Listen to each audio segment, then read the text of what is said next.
First, the title. I can't help it. I think of Jake from Elm Street 5 and Leprechaun from, well, Leprechaun. Anyways, this is about the show. This tale of a boy who acts in a play is brilliant.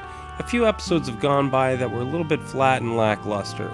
That being said, this episode puts the show right back on track. I don't know my Irish folklore any more than the average person, but leprechauns are fascinating. Usually they are something dark associated with trickery and deception with some sort of malicious intent. This story had me thinking things would go into certain directions. That's what I was saying before in one of the earlier episodes, keeping all the stories off balance, and it keeps you guessing. So the tale of Jake and the Leprechaun, it's interesting. I have Irish descent in me myself, but I'm not familiar with a lot of the folklore, aside from probably what the average person knows about Irish folklore and things like that. But the boy starts to change, and starts with his ears and things like that, and which would be awfully alarming if you start to kind of change into...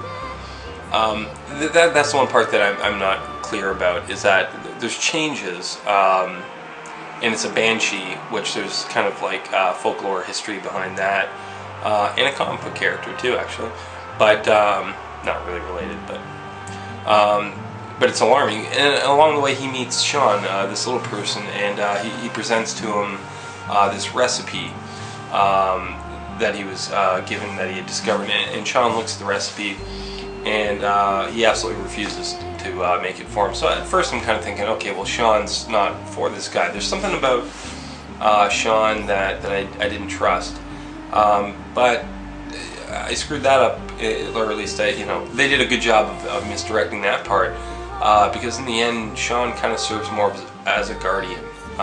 That's the best I can explain it. He's more of a guardian. Why? I'm not sure.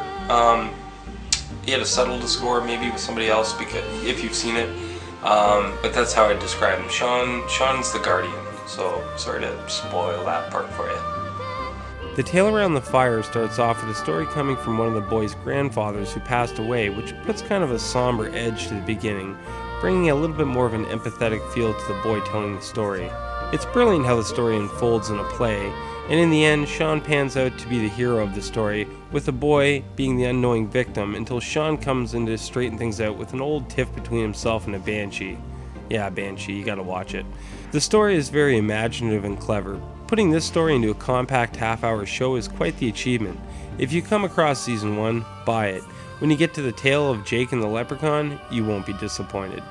I guess big surprises can come in small packages, either a small portion or a compact episode that doesn't disappoint. This story is magical and draws you in.